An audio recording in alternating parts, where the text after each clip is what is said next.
Welcome, Lund loyalists, YouTubers watching on John Lund Unleashed and the Bay Area Sports Collective, those watching on X and Instagram and listening on Apple and Spotify. It's John Lund Unleashed and johnlundunleashed.com. Brought to you by Riopel Cosmetic Surgery and Laser Center. Right now featuring amazing stem cell technology. For all your pain and for the guys, check out the latest in low T and testosterone therapy to make you feel like yourself again. Riopel Cosmetic Surgery and Laser Center at riopelcosmetic.com. Now, all juiced up and ready to go. Here's Johnny.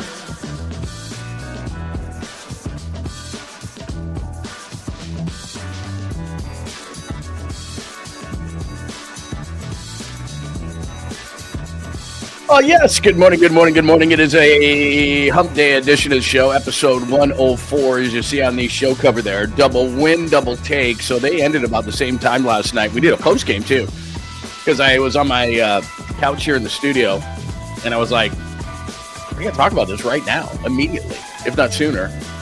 And so Logan Webb leads the Giants. Steph Curry is awesome again. Came and come up with words, and there's the pimp right there, Kyle Shanahan, and we'll review what he had to say yesterday. Good morning, as we are on a Wednesday, and we got to do a tight hour today. I apologize, but I got to get out of here quickly today because I'm heading up to Sacramento, as I told you. I talk about the stadium, and I'm kind of disgusted by a minor league stadium, and so I'm going to go up there and see it. I've never been to Sutter Health Park or any rendition of what they've called it, Rayleigh Field. And so I'm going to go on the field, watch a little BP, hang out, shake some hands, kiss some babies, and say hello to some old friends. So if you're in Sacramento and you're possibly going to the Cubs VA's game, and the Cubs have won the first two of that series, I just want to get a look at the field. I know we're not going to probably do a ton of A's, and after the newness wears off of what they're doing up there, I don't know if they stay in contention. Maybe we talk a ton of Giants and we talk a ton of Niners, obviously, and all the things that are relevant, and we go outside of Bay Area sports. And we just talk about everything. Val Kilmer passed away at 65, which is a bummer. So we'll talk about anything on this show, anything that is compelling, anything that I think is worthy of people's time. But I just figured, you know what, go up there, check it out, do it early in the season so that you can have an actual educated opinion about the whole thing. So take me a couple hours or hour and a half or so from where I am, but I want to be there before the game and be able to kind of take a good walk around the whole place and hang out and talk to some people, and I'll shoot some video up there and all that kind of stuff. So if you're in the area, please let me know. Hit me up. There's all sorts of ways to do it. John at johnlundunleashed.com. You can do it through social media channels, any way that you want to do that. X, so forth, right here on YouTube. You can do that. And by the way, we're on YouTube. Please join the community. That would be amazing. John Lund Unleashed. If you keep those alerts on, you join, you keep those alerts on, you give us the thumbs up, which helps the algorithm. You would have known, by the way, if you had your alerts on last night, that we did a really fun hour last night. Chugged a couple of beers, celebrated both victories, 3-1 Giants over the Astros, off to a great start, and a massive game, I think, for the win over Memphis, which flips them to the other side of the bracket, which we'll get to in a second. And as you look at the chalkboard there, episode 104, Giants over the Astros, 3-1. Logan Webb, 7 innings pitched through 100 pitches. Ramos, who you'll hear from, no errors in 2025. That is massive. Sack today, that's Sacramento. Golden State, 134. Memphis, 125. Curry, ridiculous. Green, triple-double. Jimmy Butler adds this element, and it was never more evident than it was last night. Jokic, we have to acknowledge. I guess that people are just going to get bored that he's the MVP every year and give it to Shai Gilgeous-Alexander. What Shai Gilgeous-Alexander is doing is phenomenal, and he's a great player, but players do that every year. Players don't do what Jokic is doing every year. He's going to be top 3 in scoring, assists, and rebounds. He's the MVP. I don't really care who the MVP is, to be honest. Everyone loves these debates at the end of the year because it provides content. I don't care who Rookie of the Year is, Coach of the Year, MVP, don't care. Those guys may have incentives in their deals, and so that's big for them, but I don't get any of that money. So who cares who the MVP is, to be honest with you? People freak out, and it's just content. It's shallow content is what it is, and they sit there and debate it and scream and yell and back and forth. But the best, to me, the MVP, and it's open to interpretation for everybody in every sport, it's the best player in the game. And Jokic is the best player in the game, and he showed it again last night. They lost to Minnesota, which is a bummer for the Warriors. Plus, I was just looking at the schedules for the teams down the stretch. The Warriors better keep it up because the Timberwolves are just one back in the loss column after that double OT win over Denver last night. This is the final 6 for Minnesota, at Brooklyn, at Philly, at Milwaukee, at Memphis, Brooklyn, Utah. They could maybe lose 2. Memphis and Milwaukee are not easy games, but still. Brooklyn twice, Utah, Philly's packed it in. They've got an easy schedule, so the Warriors better keep pedal to the metal. Val Kilmer passes away. Random stuff happens throughout the entire show. I forgot to show you the video from Richard Sherman's house. Have a caboose that we missed yesterday that I've got to play for you as well. Want to play a couple more Kyle cuts. Steve Kerr, Steph Curry, Elliot Ramos all lined up and ready to go as far as the video is concerned. So we have a ton of things to get after. And again, before we go out to roll call, Logan Webb, 7 innings pitched, 1 earned run, 100 pitches. That's just what he does. Steph Curry goes 52 points, 10 boards, 8 assists, had 11 threes at the end of the third quarter. I thought he was going to get the record of 14, and you'll hear from him. He wanted it, but then he had to snap himself back to reality. Like, I guess we got to win this game. And then Kyle's looking good, man. I got to be honest, he has aged like the president, but he had a good look going on yesterday. But we got to talk about a couple of more things he said, regardless of whether he looked good, bad, or indifferent yesterday. So that's what we got going today. And again, we'll do a quick hour today, and then I'm going to run up to, like I said, we're going to run up to Sacramento and talk to some people up there and get a feel of that field so that I have a expert opinion and not just sit there and go blah, blah, blah, blah, blah. So anyway, that's what's going on. Yeah, I'm going to go up. Vernon, good to see you. Hurley Bird, all that. I just, I want to do it early in the season. I want to knock it out so that I have an opinion. Maybe later in the season, I'll go back up. Weather comes around. I want to see what it's like. It's going to be, I guess, like low 60s today. It's not going to be warm, but I just want to get a sense of it. Like I said, I've never been up at that field at all. So just want to get a quick feel of it, talk to some people. I know a lot of people within the organization that I haven't talked to for a long time, so I'm kind of looking forward to that as well. I'm good friends with Chris Townsend, and I haven't hooked up with Chris in a long time, and he's doing the A's Cast stuff. He's been doing it as a stream for a long time, but he's doing it on TV. So anyway, I want to get into that whole thing and just say hello to him. Ernesto Ron, it is tremendous to see you. Skills, what's happening, Skills? Nice to see you, man. Tacky, John Holmes is here. Good morning, good morning, good morning. I always like when John Holmes starts with savages because I like that word. Great win for the Warriors. Big red back. R.I.P. to the Iceman. Yeah, Val Kilmer, what a crazy life he had. I can't wait to talk about Val Kilmer a little bit today to finish up the show. Unleashed heads, I like that. Good to see Dom in the house. Good to see Dom. Absolutely positive. I got to see you down at a Giants game too, because we'll be at the Giants game on Friday. So I'm going to be busy. 2 of the next 3 days, I'll be visiting Major League Baseball parks, which is really nice. Good to see Vrock 408. You were here last night, man, and it was a really good time. Senorita beers, as he said, we chugged a couple last night in celebration of the victory. We did one, and then my lovely wife was watching the broadcast last night when we did the quick impromptu postgame show.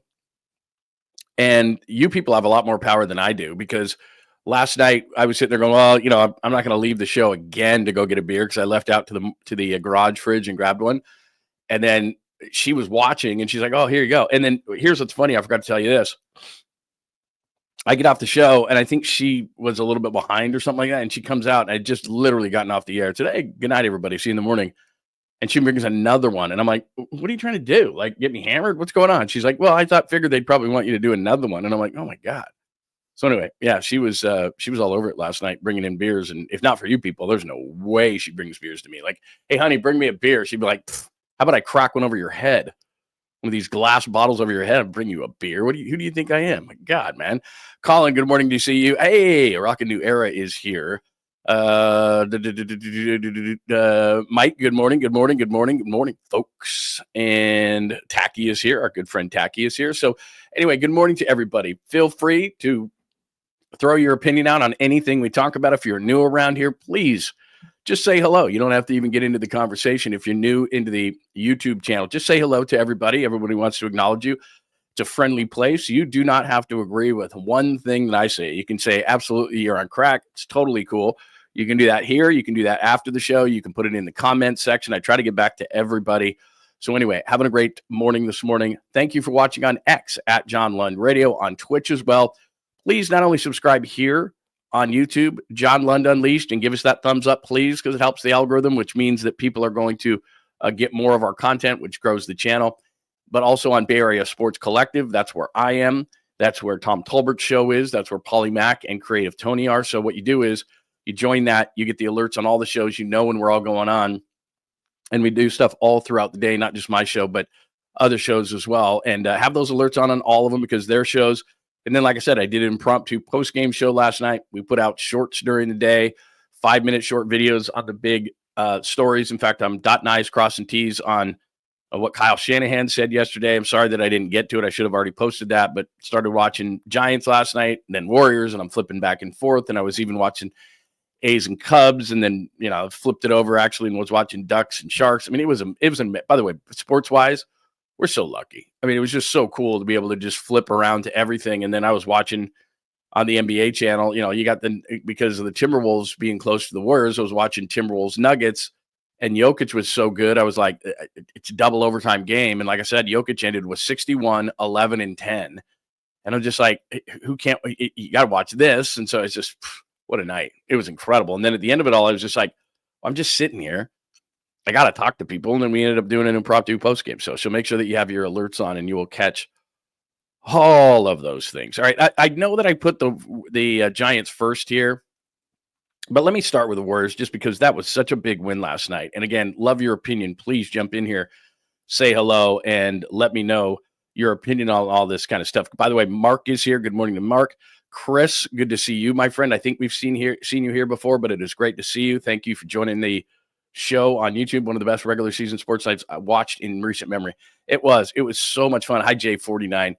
It was so much fun last night, man. Like I said, that's why I jumped on to do a post-game show, because I was sitting here and I was thinking to myself, okay, I haven't seen my wife all day and that would be nice.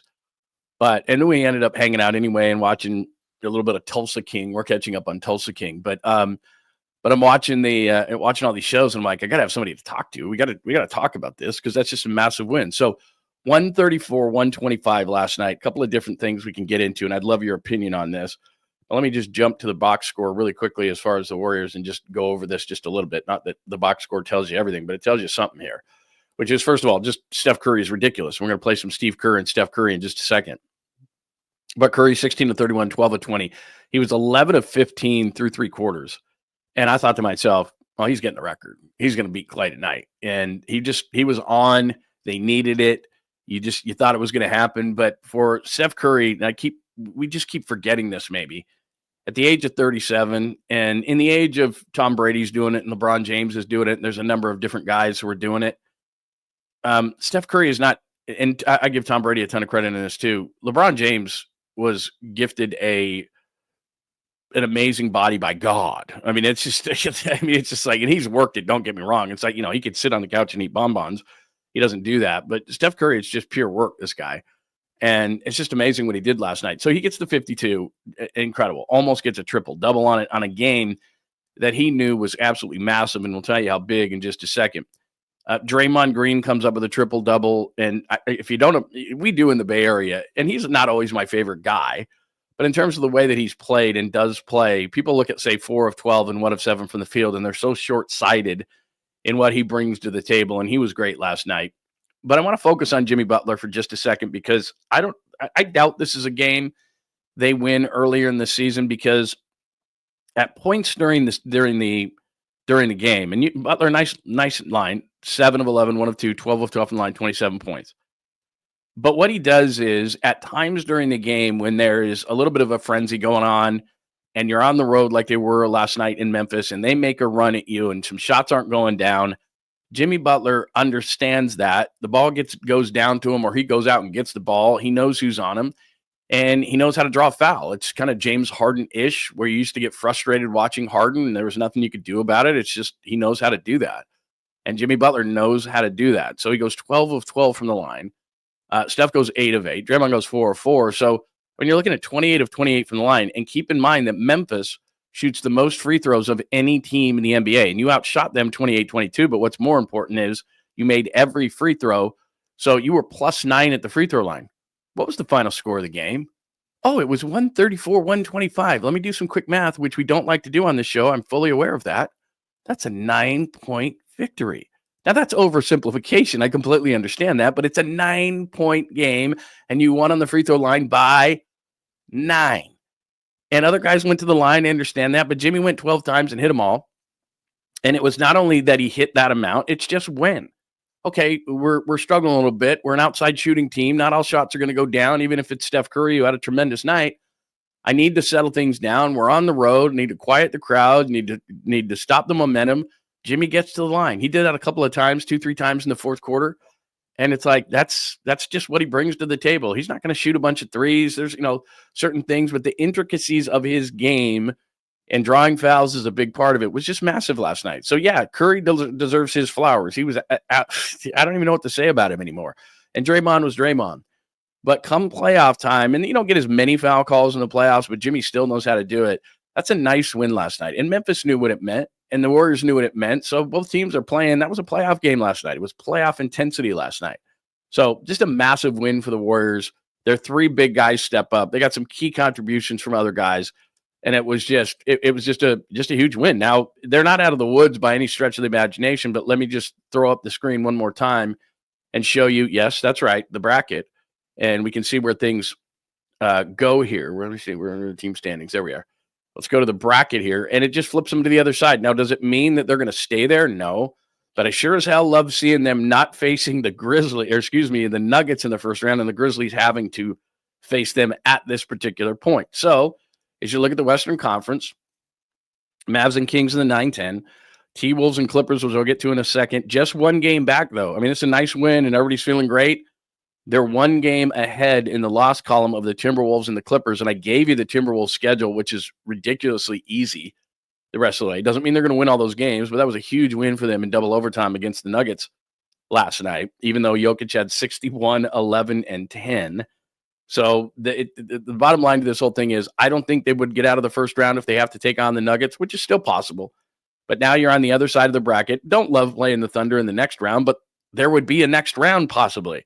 Whereas against the Nuggets, I don't think there is. Now, having said that, the Lakers have swept the season series to this point, 3-0. So the Warriors have a lot of work to do, and I don't know that they can get to 4 because right now, even if you beat the Lakers on the road tomorrow night, you're 45-31. They're 46-30, and you got to be clear of them because they have the season series. So you got to be clear of them. You can't be tied. So right now, even though they're 2 in the loss column back with 7 games to play, they're 3 back because they don't have the season series. So can they get the 4 versus the 5? I mean, the Lakers would have to go into the tank. Could they? Sure, they could.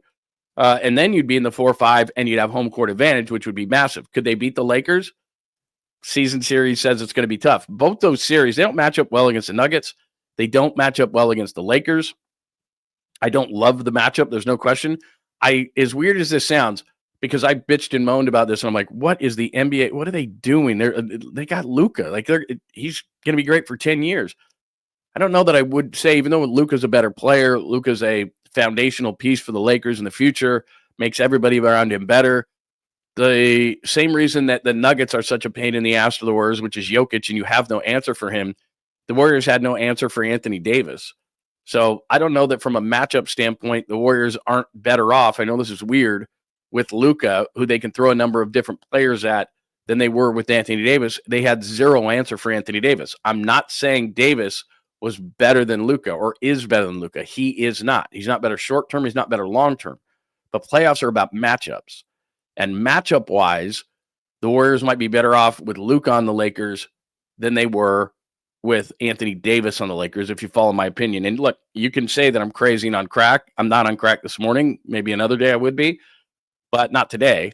So look, all I know is I'd rather just be away from the Nuggets, and I'd rather play the Lakers in the first round than the Nuggets. And there's the potential, if they can win this thing out, which is not going to be easy, because the next 3 games for the Warriors are Lakers tomorrow night on the road. Then they come home for Nuggets and Rockets. And then things get a little bit easier. San Antonio should be a gimme. Portland should be a gimme. And for some weird reason, I think it's going to come down to the Clippers at the end of the season. If you haven't been with the show, the Clippers have a 3-0 series lead over the Warriors too. Not lead. They won the season series, so they could win that game. And so again, you got to be clear of the Clippers. It can't come down to a tie. So as much as you feel well about last night, you're feeling great, and Jimmy was great, and they went to the free throw line, and Steph was doing crazy Steph stuff, and Draymond was getting triple-double wise. So as you watch that game, you're thinking to yourself, hey, man, these guys are rounding into playoff mode, no doubt. But they got to win that game tomorrow night against the Lakers to have any shot at the 4, which would mean you play the Lakers in the 4-5 matchup, maybe you get home court advantage. Even if not, you just have to win the rest of the games because you just don't want to drop to the 6. You want to make sure that the Grizzlies, Timberwolves, Clippers, those are the teams that are fighting 6, 7, and 8. And then a lot of people have talked about, a lot of people are, well, let's just drop to the 7 and take on the Rockets. Stay on that side of the, just 7-2 against the Rockets. Like I said, I just don't want to mess with it. Because if the Mavericks, for example, were to beat the Kings in a 9-10, and you were to lose in a 7-8 against the Timberwolves or the Clippers, your season's on the line, and guess who's standing there? Anthony Damn Davis. And I just don't want to see that. So I want them to avoid the play-in. I want them to stay on that side of the bracket. I would love it if they could somehow be the 4 versus the 5. That's going to be tough because you got to be clear of the Lakers by 2 games or by a game because they have the season series. So it would help to win tomorrow night. You get within a game of the Lakers. You got to hope for a little bit of help, but that's the way that the Western Conference looks right now. So what's crazy about it is there's 7 games left in the season. They could be the 4, the 5, the 6, the 7. Yeah, they could be the 8. I mean, they could be 4 through 8 is what they could be. So we're 7 games left in the season. It seems like it's like this year, like this in the Western Conference every single year. But I would say this, in the last few years, I haven't felt confident at all about the Warriors. And this year, if they were to say drop into the play-in game and lose, I'd be like, what? Whereas in past years, I'm like, yeah, they get in the play-in. It's not great. They have lost their last 3 play-in games, but I think Jimmy Butler changes the equation on those kind of things. So give me your thoughts on the Warriors, whether it be where they are, how you're feeling, game last night. I don't know what else to say about Steph Curry. In fact, here is Steve Kerr, and he is even out of superlatives when it comes to Steph Curry. Here's Steve on the podium last night. 7 years old. It's incredible. 52 points with people draped all over him all game long. The conditioning, the skill, the audacity, the belief. It's just incredible to watch Steph at work. I mean, I can't believe he's still doing this at this age, but he's put the work in and he's still got it. And, I think the reason why Steve Kerr says that is that, Steve Kerr played and, things are different. Travel is different. Nutrition is different. The way that, with these devices, whether I complain about them all the time, which I do, just because I think players can play. I think they are that well conditioned. I think the devices that tell you when you're tired and when you're more susceptible to injury, there's actually no proof in terms. I'm not saying they don't work. What I am saying is that players aren't less injured than they were. They're as much or more. And I equate that to baseball and basketball and all those kind of things. Football, there's always been injuries. They've just gotten better at fixing the injuries. So what used to be a career ender, like an ACL back in the day, like a guy like Gale Sayers, ACL, you're done. They fix those routinely all the time. The Achilles, which used to be a career ender, still is probably the most difficult injury to come back from in all of sports, but guys still do it. So, there is advancements in that way. But in terms of, let's hold the guy out, the Warriors are trying to extend his career. I completely understand it. But at this point of the season, they're going to extend the minutes for all these guys if they can win these games. So that's what happened last night. Great job by the Warriors. Couple of big runs by Memphis at times. They went into the fourth quarter tied at 103, and they just made the plays. And like I said, everybody's going to look at Steph, and they should. He's absolutely amazing. Draymond was great, but I think they lose this game without Jimmy Butler. There's just no question about it. Earlier in the season, they don't win this game because sometimes the shots just aren't going to fall. I don't care if it's the greatest shooter of all time or not. And Jimmy just stops the game. And it does so many different things. Older team, catch your breath. The road crowd calms down a little bit, takes momentum, takes a little air out of the balloon. Jimmy slows it down, hits a couple of free throws.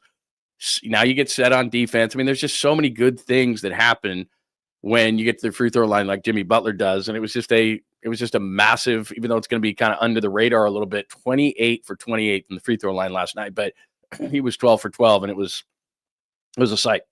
Here is Steph Curry. This is him on the court last night on NBC Sports Bay Area. Asked if the 3-point record was on his mind at any point, because remember, he was 11 of 15 through 3 quarters. And I don't know about you, but I'm sitting on my couch watching this thing going, 14's the record? He's going to catch Clay. I thought he was going to get 15 or 16 last night, but he only ended up hitting 1 in the fourth quarter. Here's Steph talking about it. Threes in the fourth quarter. I definitely was thinking about Clay in Chicago.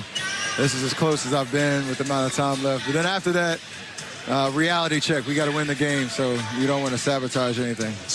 That's just Steph. Steph being Steph, which is, he's understanding that whole thing, but he'll get it at some point, I think. I mean, it's just too obvious, right? You're the greatest shooter of all time. And I was thinking about a cover for the show because I thought for sure he's getting it. I'm like, another record, or how am I going to put this on the cover of the show? All this kind of stuff. And then he didn't end up getting it. I kept watching. I'm like, did I miss? Because I was flipping to the Giants for a minit, and they go to commercial breaks. And I'm like, did I miss a three? I'm sure because he had it. He was rolling so early. I was like, he's getting it tonight. He's just getting it, and it was going to be a big win. And I thought, yeah, definitely, he's definitely going to get it. But anyway, awesome game by him. Let me hit some other things as far as the Warriors go, because I'm going to move on. We're 25 minutes into the show, and like I said, I got to zip up to Sacramento today and get on the field and talk to some people. So I'm going to cut it a little short today. So I want to get to everything, but that's just a huge win. But as we talk about all the time, and I'll pop the schedule up here really quickly. Well, I don't even need to do that. You know what it is. I just said what it was. So obviously they get the win in Memphis. Tomorrow night, Lakers, massive. And then it comes down to this: Denver, Houston. I'm not big. I've told you this before. I'm not big into message sending, but just in case they have to play Denver, I'm not calling that a must win because it's not. But it's, kind of a gotta have it, because if you lose that game, you probably drop back into their side of the bracket, which sucks. And you haven't beaten them for a long time. And I don't care how much confidence you have. And believe me, between Steph Curry and Draymond Green, just the fact that they've won so many championships and dug themselves out of so many holes and everything, they have massive confidence in what they can do. But if you haven't beaten a team in a long time, there's a massive mental side to this whole thing, and they got to do it. Houston is a team you haven't seen in a while, and they've been red hot, so that's a big game. Phoenix probably will not have Kevin Durant, so Phoenix, San Antonio, Portland should be a nice stretch, although that's a road game. 2 of those 3 are road games, but still, San Antonio, we just saw, us packed it in. Pack it up, pack it in. Portland has 2, and then, like I keep saying, I think it's just maybe comes down to that last LA game, just because it just seems like the schedule gods put that there for a reason. So that's what they've got remaining on the schedule. Jokic, I just told you, but I'm going to show you anyway. I mean, it's third player in NBA history to record a 60-point triple-double. It's just ridiculous the way that he's playing. I would make him MVP, and it wouldn't be close. Shai Gilgeous-Alexander's having a tremendous season. What happens with media guys, because I've been one for so many years and actually voted on these awards 20-plus years ago, teams just voters just get bored. Like, we can't give it. Like I said, I've said this story before. Jordan, and they gave it to Karl Malone, and they played in the finals, and all Michael Jordan said at all the press conferences were, but Malone's the MVP, but Malone's the MVP, but Malone's the MVP. Like, they just use it as fodder against them, and you have a target on your back, and it might be a good thing if the Warriors will play Oklahoma City in the playoffs to just say, well, he's the MVP. I mean, it's one of those psychological things that you do. It puts more of a target on your back. And when you're a young player, I think it was a burden, like I said, for Malone, because Jordan kept bringing it up and kicking their ass. It was actually got to the point where it was comedic. So anyway, that's what's going on as far as the NBA is concerned. Again, 134, 125. Curry was awesome. Green triple-double. Butler was incredible. 28 for 28 from the free throw line from a team that doesn't shoot free throws, or didn't, before Jimmy Butler arrived. So just an amazing performance by the Warriors, but there's no breathing. It's no like, oh, okay, we're cool. You got the Lakers tomorrow night. You want to catch them for 4 so you can play them in a 4-5 matchup and have the home court advantage in that. And then I think you do, as weird as this sounds, and maybe it's dumb, and I'm certainly contradicting myself, I think you got to win the Denver game just in case. Houston is a young team, and I think the same thing there is like, okay, if they come in and they kick your ass and you have to play them in the playoffs, maybe they have some confidence, but it rarely comes down to that. I mean, every game is different. So that's what we got going up as far as the Warriors. But a big game last night. And we can celebrate that for a second before we have to worry about the other things, because they don't play till tomorrow night. It's just a big game. And it's a big-time game to show that once the playoffs hit, Curry's got another level. We know that, another gear. Draymond does. Jimmy does. So if you're a young team and they're walking into your building, Houston, Oklahoma City, you're not loving that. But first round is going to be tough. Whether you play Denver, whether you play the Lakers beat you 3-0 in the season series. Denver, you never beat Denver, ever, ever, ever. So those are both going to be challenging series. I would just rather play the Lakers than Denver. Thank you very much. So that's what I got. Let me see here. What else do we got? What's up, Jazz fan? Talking about Rudy Gobert. Yeah, that was a little rough last night. Look, I don't know how you cover Jokic. I just don't, man. I have no idea. That's a good idea. Yeah, one of those things where you stick the thing in your mouth. I'd rather just chug the beers, to be honest with you. My wife said, by the way, that we were talking last night because, like I said, I was off the air for the post-game show, and she was a little late on everything watching it, and she brought in another beer, and I go, "Why don't you just chug that?" She goes, "Oh, they give me a bunch of supers, I'll chug a beer." And I'm like, I've never seen my wife chug a beer. I've known her for almost 10 years. I've never seen her chug a beer ever, ever, ever. In fact, she never drinks beer. She's not a beer drinker. So anyway, yeah, she does not chug beers. Let's see, Chris, what do you got? Steph, Draymond, and Jimmy all play the remaining games. I think at least one of the two sit out. It just depends, Chris. If normally in a normal season, they're going to do that. That monitor's going to go boop boop beep boop, cannot play, which I think is ridiculous. But I do know this, that if you're the Warriors and you need to get as high of a seed as you possibly can. So if this is what I think it comes down to is they're not stupid. They're not going to say they're going to try to avoid a team. They're going to try to avoid Denver. And if there's still even a remote chance that they can jump the Lakers and get home court advantage, that's huge. And here's the other thing too. You could rest Steph Curry in a really nice way if you didn't have to play in the play-in game. So as much as it's kind of a confusing to your mind, and I'm talking about my mind, where I sit here and I go, God, they look really good against Memphis. They dropped Memphis down. Everything's looking great. Oh, my God. Minnesota and the Clippers are one game back in the loss. So I think they have to suck it up, Buttercup. I think that the rest of the way, everybody has to play. And maybe you limit their minutes a little bit more, but I don't think you can have these guys sit a game the rest of the way. Now, if they're getting blown out in a game, Denver, Houston, one of these games, Phoenix on the road, I don't think that's going to happen. But still, if that were to happen, or they were blowing somebody out, then I think, yeah, they're going to pull them. They're going to try to limit their minutes. But I don't think they can have them sit a game, because then you're going to have to play in the playing game anyway, and that defeats the whole purpose of it. Because as much as you feel excited about them and think to yourself, hey, they're the 5, they could even get to the 4 potentially if everything shakes right and they beat the Lakers tomorrow night. Now, Lakers have the season series, like I said, but it could happen, and they could get as high as 4. You're getting pretty excited about that. But like I said, they're one game in the loss from the 8. So they don't really have any they've used their mulligans up. They don't really have anything left in terms of that. So let me move over to a little bit of Giants last night. And I do have a little bit of Niners before we get out of here at the top of the hour. Plus we have to acknowledge Val Kilmer. And I do, for 2 days, I've been sitting on this caboose pistol that I got to do that. So anyway, I'll be very nice. Very nice.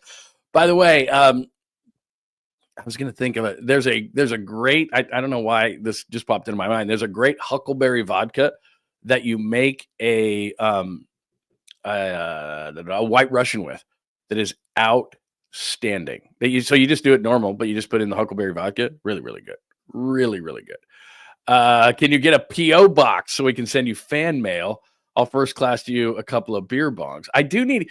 I don't know that beer bongs advanced. Couldn't I just go to like a Home Depot and make one quite easily with a cone, and you take that little piece of metal and then you just put it on the tube? I could do that. I'm not saying I'm the handiest guy around. I can change light bulbs, I can mow lawns, I can do a few things around the house. My wife can back me up on that. I'm not completely inept. I wouldn't say that I'm tremendous. I wouldn't say I'm on the positive side. If we were saying, here's the Mendoza line of people who can fix things around the house, I wouldn't say I'm much above it, but I'm not below it. I would say that. So I can make one, unless there's been advancements that I'm unaware of and that they're professional type of beer bongs. Because like I said, I like beer bongs. And I think I said last night, if you were in the postgame show, I went to Arizona. My son's, said this a million times, my son's at Arizona State, and we went there for a family weekend and saw a bunch of other parents. There was parents weekend. And a bunch of other parents are there, and we're talking, and they've got this, this big house and backyard. And I wish it's unbelievable how much college has changed. They got like a pool in the backyard, this big whole thing, this house that he's living at. It's ridiculous. And so they have this plastic little, pool, like a kid pool or whatever. And it's full of ice, and I'm looking for a beer. And I'm like, do you guys not have any beers? Ask my son, I'm like, don't you guys have any beers? And because there's a bunch of old people like me around and everything, and a bunch of kids, and it was a bunch of twisted teas and seltzers and all this kind of stuff. And they're beer bonging twisted teas. And so these kids thought it was really funny and fascinating that the old people would beer bong. And I'm like, yeah, I'll beer bong, but I'm not beer bonging a twisted tea. Get some beer. Like, it's beer. And so of course, I had to DoorDash all this stuff because, these kids, everyone's drinking and stuff. So I DoorDash, a few cases of beer because I'm like, look, us old people, we're not drinking twisted teas and seltzers and stuff like that. And if you like seltzers, that's totally cool, man. They're 100 calories. You're not going to add weight with that kind of stuff. Totally fine. You do you. But then we started beer bonging some beers, and that's the whole thing. And they were old school beer bongs, and nothing had changed. Technology had not taken over the beer bong, so I didn't know if there was something that I was missing as far as beer bongs were concerned. So just a thought. To your original thought of a P.O. box, could you even send I guess you could. I guess you just have to go up to the front and get them. Yeah, here's this. So anyway, there you go. All right, let me get to this before guava beer. Man, I'm telling you, last night, I hadn't had one in a few days, and I chugged, like I said, I chugged a couple of those. Pretty good. Can't say that they were bad. That's kind of a Ricky Pearsall thing. Go Devils, go Gators. But anyway, why are we going after? Are we going after Rudy Gobert today? Is that what's going on? All right, let me get to a little bit of Giants last night. As you see at the top, so I reverse things a little bit here. But as you see at the top there, Logan Webb doing Logan Webb things. 7 innings pitched, 1 earned run. They let him go 100 pitches, had 9 ground ball outs, 3 double plays. That's just him. And as Landon Roop goes today at 12:35 Pacific time, and I'll come home and watch that after I get back from Sacramento and Cubs and A's. Not going to say this is a huge start. It's very early in the season. It's not like the Warriors situation or anything like that. But if this team is going to win at any level and they're all of a sudden they're off to a 4-1 start and we can only judge them, everybody wants to say, I'm not a real big fan of this term where they say it's a small sample size. Well, I have a show every single day.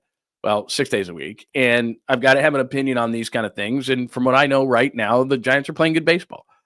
Yeah, there's 157 games to go, but it's almost like a movie to me. Like, okay, it's in a segment. I just watched a 2-hour movie. Was it entertaining or not? It was pretty entertaining.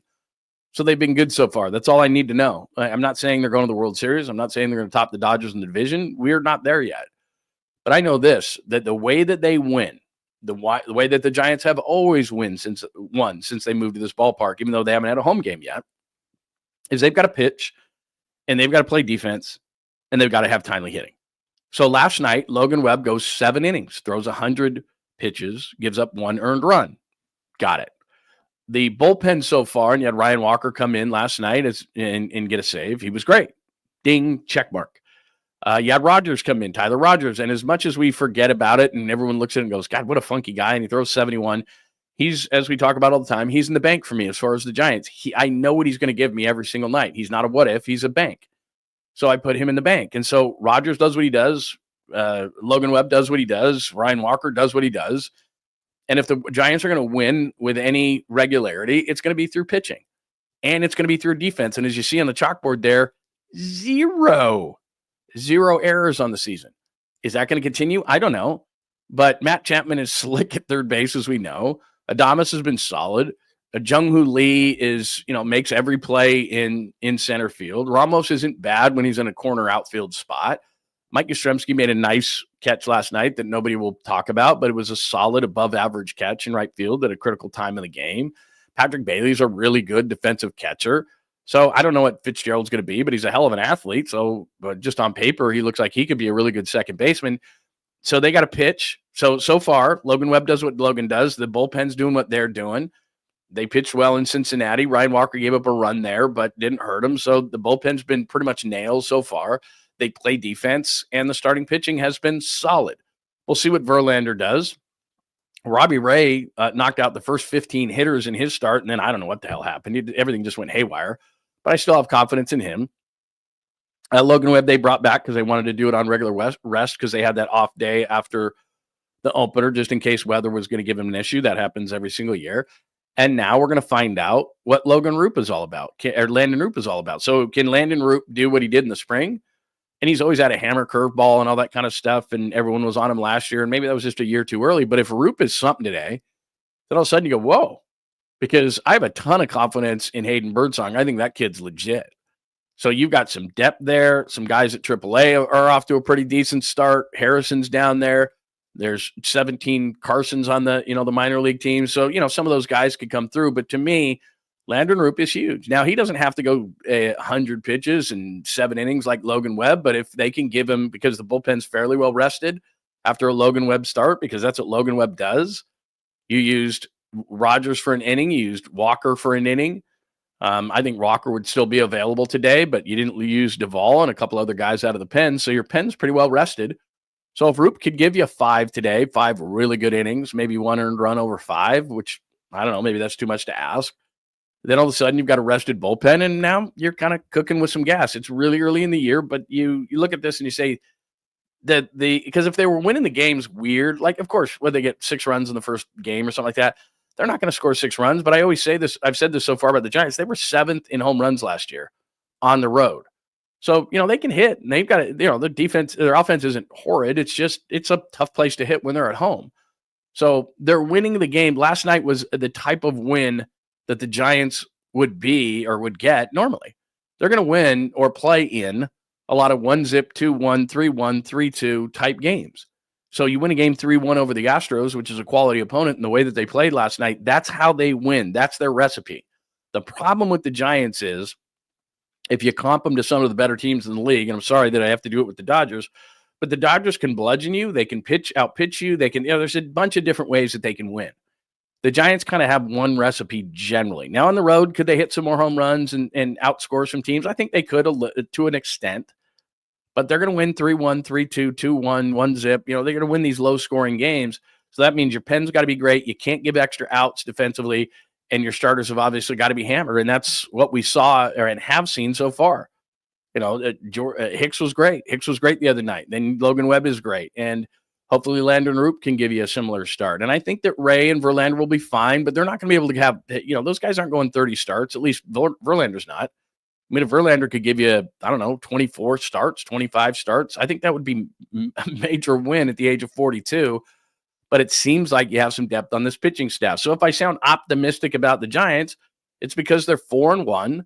They're playing some good baseball. Houston's good. Even if they lose today, they will have won the first 2 series on the road, and it's just about winning series. 2 out of 3, 2 out of 3, 2 out of 3, 2 out of 3.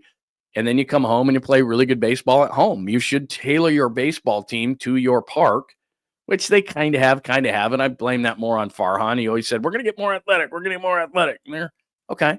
Adames is an athlete. Tyler Fitzgerald is an athlete. Chapman is a very underrated athlete. So, they're getting there. I still, Jung-Hoo Lee is smooth in center field.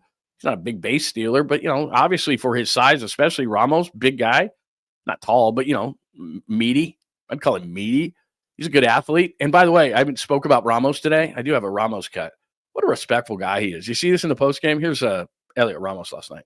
Here is a privilege to do it with this team, and I feel really good. We feel really good as a team, and honestly, it's blessings, always blessings. That's a good dude. He extended his streak to start the season of extra base hits to 5, ties Willie Mays. If you tie Willie Mays, I think you're probably doing something well. I'm not going to put him in the bank yet because in the preseason, as you know, or exhibition, I was saying, is he in the bank or is he an if? And the only reason I called him an if is because in the first half of the season, he was awesome. He was an all-star. In the second half of the season, he was below average. And so I asked the simple question of, is he the first half guy or the second half guy? So far, and the Crawford boxes aren't far. And when he first hit that pitch, I was thinking that's not a home run, and it was. But still, I don't care. It is what it is. He hits a home run. He's got 5 extra base hits in the first 5 games, which ties Willie Mays for that record, as I said.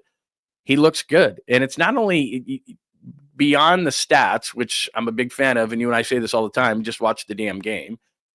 He just looks good. His at-bats look good. He's not going out of the zone for stupid pitches.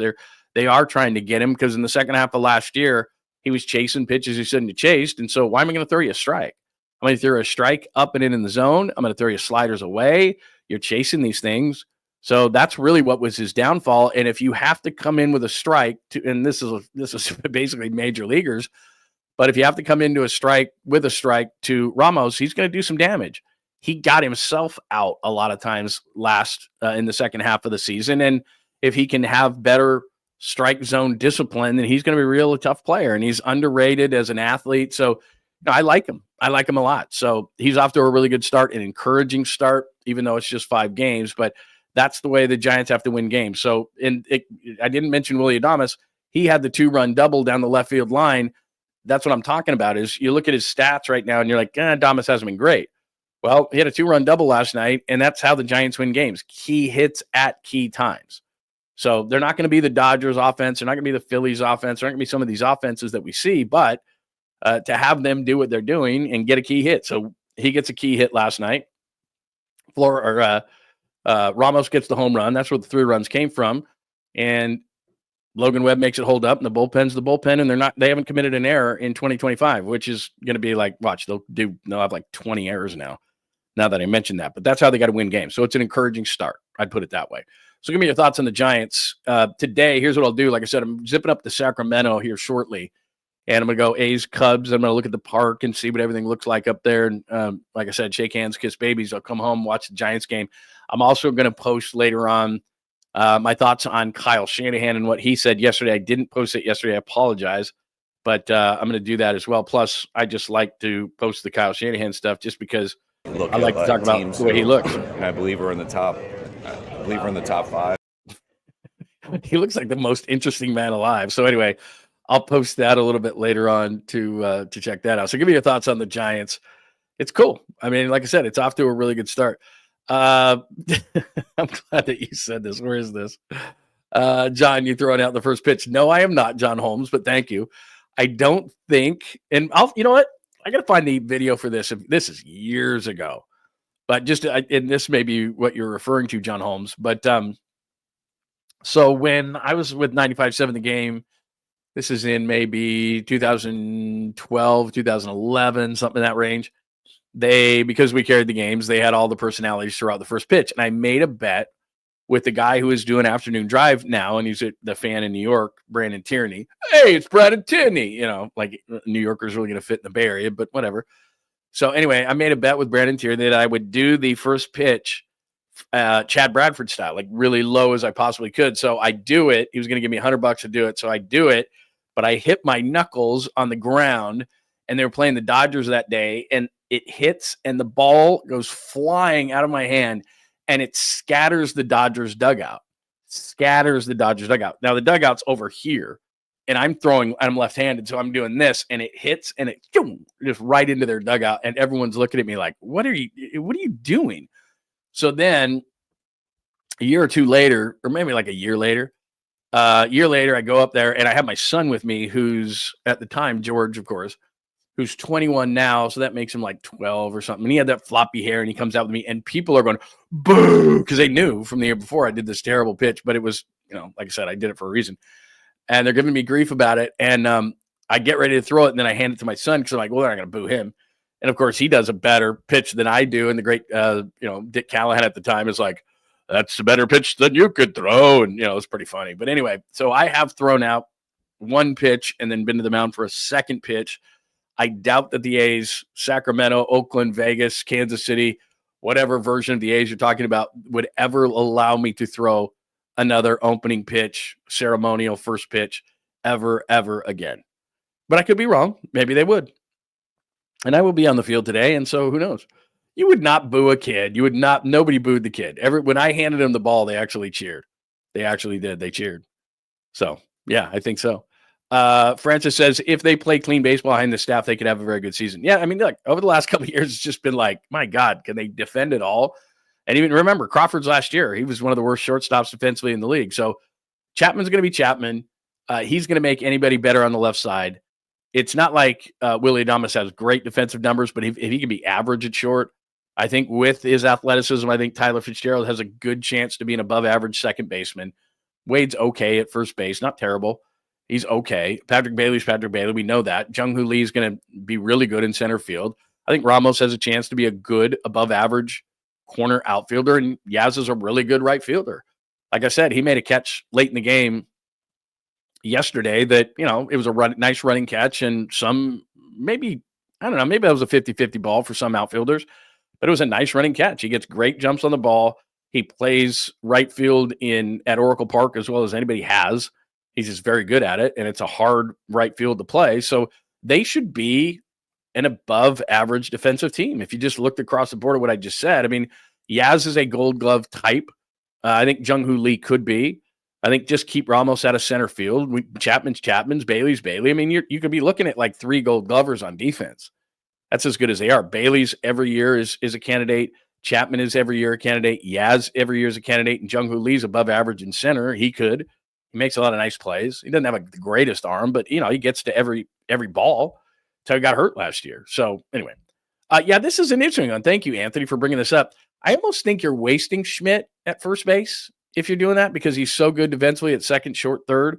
Now you're not going to take Chapman out of the lineup at third. I understand that, but one of the reasons why I think if Schmidt's bat could ever get going, and this is what I wanted for Tyler Fitzgerald, I wanted them to sign Alex Bregman, who ended up in Boston, and then you could make Tyler Fitzgerald the Super U. I love the Super U. So the super utility guy. So if Casey Schmidt can even show that he can play first base, then you're talking about first, second, short, occasionally giving Chapman the day off. He's above average. I've never seen him play first base, but at second, short, and third, he's above average defensively. So now you're going to get him a first base. So now maybe that's your Super U. Maybe he's your Super U guy and can play all over, but he's got to hit. And that's one thing that's been frustrating for him is he's got power. I mean, we've seen it, right? We've seen him with the power, but it just hasn't happened. So we got to see that. But anyway, there you go. All right, that is the Giants story of things. I got about 10 more minutes before we got to head off to lovely Sacramento, California, to see the Cubs and the A's, and I'm going to experience that ballpark so that I can talk about it with some measure of expertise. Let me hit a couple of things that I got a couple more things to play for you. Plus, I have a caboose pistol for you, but also wanted to bring this up. I didn't know that Val Kilmer was sick. I guess he died of pneumonia, but he had other issues going on. He's only 65. And I would agree with this. One of the coolest to ever do it. Rest in peace, Val Kilmer, a cinematic legend, lost too soon. Only 65 years old. Obviously, Top Gun is probably what he's remembered for most. I thought he was really good. I haven't seen the Doors movie in a long time, but as Jim Morrison years and years ago, and he was just kind of a quirky dude. And then, had some weird things going on in his life. And then he was with the follow-up Top Gun. He was in that movie. But, it's a great actor, underrated, I think. Kind of quirky and weird. But, only 65, man. What a bummer. But I saw that last night. And like I said, he died of pneumonia, but he had other issues, had other illnesses. I think he had cancer and that he had been fighting for a long time. So anyway, Val Kilmer at the age of 65 passes away, which is a really big bummer. So that's a bummer. I didn't play this yesterday. I wanted to. If you got thoughts on Val Kilmer, hit me up. I just want to make sure we hit everything before I got to jump out of here to run off to Sacramento. This was yesterday. This was 2 days ago. This is Richard Sherman's house. Look at this right here. This is Richard Sherman's house in Seattle, and his family was home. And these people break. Let me go to the beginning of this. These people go right through this window. Look at that. In his house when they were home. That's when you threw your phone. I think that's his wife's voice there. But my goodness, man. I mean, that's how ballsy is that? Like, you'd think, people are going to case his house and look out. And then when they leave, maybe you're going to go into his house and do something about it. But they bust through a window. He's got all those cameras. They bust through a window, and his family was actually home. He said, my wife kept the kids cool and everything like that. And everything was fine there. As far as Kyle Shanahan is concerned, I played a lot of this for you yesterday. Which one is this? Let me hit this real quick. Competition there. Oh, this. But we'll see how all that plans out. That going into this season, going into OTAs, going into training camp, I do feel there will be as much competition on our team for starting spots as there has been in a while, especially on defense. But we kind of want to create that everywhere. We haven't had that for a while. We've gone into drafts these last few years, not as much last year, but especially the 2 years prior to where you look at our board and it's like, man, we don't really have to find a starter anywhere. You got to find depth because quickly they're a starter with an injury. I remember going into 3 years ago and felt the only starting position we could find was a kicker because we were so solidified. And it really isn't that way this year. So we're going to go into this draft, hopefully add 11 people. We'll see how that plans out, add them into our OTAs, and hopefully we'll have some really good competition come training camp. So left guard would be... All right, so we'll get in and he starts talking offensive line, which makes people's eyes roll back in their head. But I will post a little bit later. I wrote a piece at johnlundunleashed.com. I didn't get a chance to post it. I got to dot I's, cross T's on that a little later. So I will post a full review of Kyle Shanahan and what he said yesterday, as well as Jed York said a couple of things yesterday. So I'll make sure that's at johnlundunleashed.com. And right now on the website, just so you know, I'm going to release a mock draft, whether people like it or not, every Monday until the draft on the 24th against Green Bay. So the 7-round mock draft 1.0 is up right now. A short video, which just basically says go to the website and watch and look at the draft. So that's up there right now, all sorts of different things. So you can check that out at johnlundunleashed.com. And I will add an article on there today about Kyle Shanahan and what he said and what you need to know about what he said yesterday. I know I'm a day late on that. I apologize. And then I got to run off to Sacramento. So that's going to be a little bit late on that. And then finally, one more thing before I get out of here, and then I'll read and make sure that I'm not missing anything on the chat line. Did you see this? And we'll call this the family-friendly caboose pistol, the Sweet Clean family-friendly caboose pistol, because if you weren't here the other day, I ran the open because somebody asked for it, and then it's got Spirit in the Sky in it, and then YouTube freaked out, and I had to cut it out of there. So I'm making a new YouTube open so that we can have a little bit more fun. But I think we've all been there, right? We've all been overserved, overdone it, everything like that. But I got to tell you, I've done some crazy things in my life, but I've never done this, and I've never seen this. So this was opening day in Milwaukee, and apparently this guy just couldn't make it to the bathroom. Yeah, buddy! Hey, opening day, bro! Opening. Like, how are you that drunk? Have you ever been that drunk to where you're at a baseball game and you think to yourself, I just can't make it, man. I just cannot make it. I'm just going to have to drop trowel right here and just do my business right in the middle of things. And then you see the vendors, and it's just like, is there no security whatsoever? Like, seriously. Like, the dude just like, I'm just going to right here, right in the middle of things. I mean, that's right by the vendor stands and everything like that. My God, I've never seen that. And believe me, I've done college, pro football, all those things, and football fans are generally worse than baseball fans in terms of, because it's set up that way, tailgating and all these kind of things. And I've seen some stuff. You know, when I was in Pittsburgh, like I said, I did Steelers pregame, and we would do it 4 hours before, and we had this roped off area, and this is one of the dumbest things this radio station has ever done. We had free kegs there. We had keg after keg, and we would give, as long as you had, you're 21, we'd give you a wristband, and we didn't really cut anybody off. And people were drinking, because they had an RV area at Steelers games, and you could go the night before. So, I mean, people were drinking all day. Remember, on the East Coast, they start Monday Night Football earlier now, but when I was on the East Coast working in Pittsburgh, they started Monday Night Football at 6 Pacific, 9 Eastern. So these people had been marinating since, a lot of people like 8, 9 o'clock in the morning. I'm not kidding. And then we would give away a free keg starting it for a 9 o'clock start. So our free keg would pop out at about 6 o'clock. And so then people would go over there, and there was people before the game just passed. I'm not even kidding you, because we had these rows of chairs to watch the pregame show. And it was on a grass area that was roped off. And we would have people passed out on the grass before the game even started, just like, and I never saw anybody ever. And this is the NFL. Never saw anybody just like, oh, never. So I've never seen that. So anyway, congratulations, Milwaukee. That was beautiful. That was very nice. Opening day. Overindulging on opening day. Yeah, exactly, Joy. My 5-year-old can make it to the bathroom. It's like, come on, man. How far seriously, I don't know how far he was away from it. And we've all been there, right? Where it's like, oh my God, I got to make it. Like, you can't just stop and be like, how's the hell with it? This is where I'm going to do it. My God, man. It's just terrible. Like, we've all been there. Like, oh, what am I doing? I'm way too overserved, especially in public like that. Damn lines. Yeah, but you know what? And for guys, I mean, it's bad, right? It's bad. But I mean, you see a women's bathroom line at a ball game or a concert or something like that. I feel so bad for women because it just takes them longer. We're just like, yeah, sure. And I get it. We're men. We could, we're in the wilderness. We're out camping, or we can whip it out wherever we want to whip it out. But you can't do it at a ball game. And the line is not that long. I mean, they're long, but for women, the women are twice as long. The line's twice as long. They take twice as long. Guys, we're in and out. That's why they used to have the troughs, because the troughs, it's just like, if you could fit in, you can go. The troughs are ridiculous. Do not like the pee troughs. But still, it takes longer now because nobody does the pee trough anymore. But still, I've never been, I got to be honest. You're driving down the road, you're on a road trip. I mean, that really sucks. and you really got to go. But it's one of those situations where it's like, okay, I can make it there. I'm fine. My God, that was brutal. Yeah, fine. At least find a garbage can. Like he just went right in the middle, just right in the middle. Like just nah. Sorry, just not even try. Yeah, buddy. Like look at and there's two vendors right there. Opening day, bro.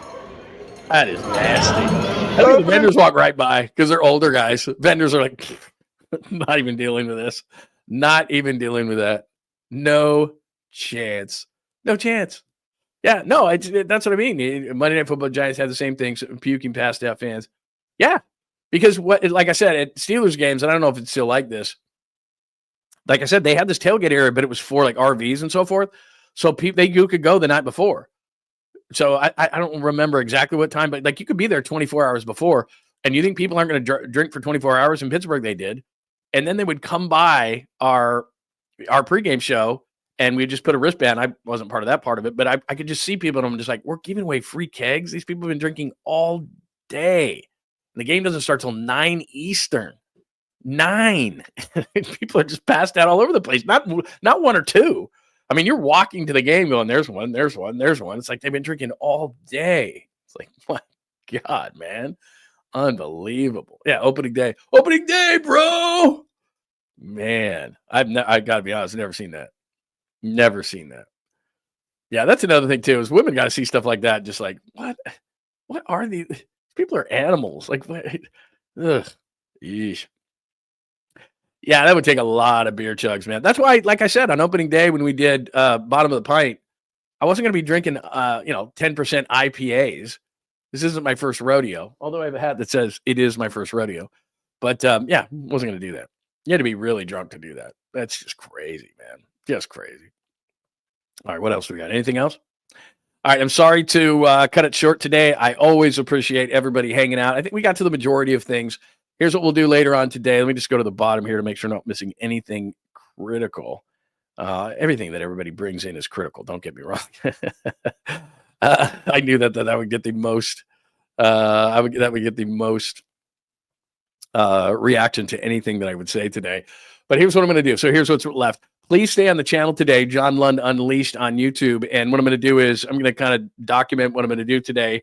I don't know the last time I went to a minor league park, but it's a major league stadium this year, at least for the next few years. And I just wanted to see it because I've talked about it a lot and I've never been to the stadium. And I got a text from somebody within the A's go, why don't you just come up and see what you think? And so I said, all right, I'll do it. So I'm going to do that. And then we'll be together on Friday. Hopefully you go to the opener for the Giants. So let me know if you're going there too. We talked a lot about the Warriors today. Absolutely huge win, but tomorrow night against the Lakers, just as big, if not bigger, because then you could potentially move up to the 4th spot. Logan Webb doing Logan Webb things. Giants off to a nice start. I will post later on my thoughts on the most important things Kyle Shanahan said yesterday. I'll dot I's and cross T's. We'll post that at johnlundunleashed.com. There's a mock draft up there and some other things. Plus, my Giants preview still holds, even though we're 4 or 5 games into the season. So we'll do that. And there are some things that they've gotten after the start that have done well that I talked about in that. So you can go to johnlundunleashed.com for that. Plus, all the social media stuff is there. Thank you for watching on YouTube, John Lund Unleashed. Thank you for watching on the Bay Area Sports Collective, X at John Lund Radio, Twitch as well, LinkedIn. Sorry to bother you people that are really working for a living. And check it out on Facebook as well. You can friend me or you can hit us up, or you should do both. John Lund Unleashed on Facebook, if that is your way that you want to do it too. So make sure that you hit us up for all of that stuff. Everybody have a wonderful, wonderful, wonderful Wednesday. Like I said, stay with the channel. Keep your alerts on because I'll post some stuff from Sacramento today. And then make sure, please, before you leave today, hit the thumbs up because it helps the algorithm, which will then recommend the show and the content to other people, which is cool because we're trying to grow the community. So I really appreciate all of those things. Everybody have a great day. I will talk to you after today and I'll post some stuff. And as I said, have a wonderful Wednesday. Thanks for hanging out with John Lund Unleashed. We'll try to be better next time, though I wouldn't hold my breath. Please like and subscribe on the John Lund Unleashed Pod YouTube channel. Watch live shows weekdays at 8 a.m. on YouTube, Instagram, and X. And make sure to have your alerts on for shows throughout the day or night. All things Lund can be found at johnlundunleashed.com. johnlundunleashed.com. Goodbye!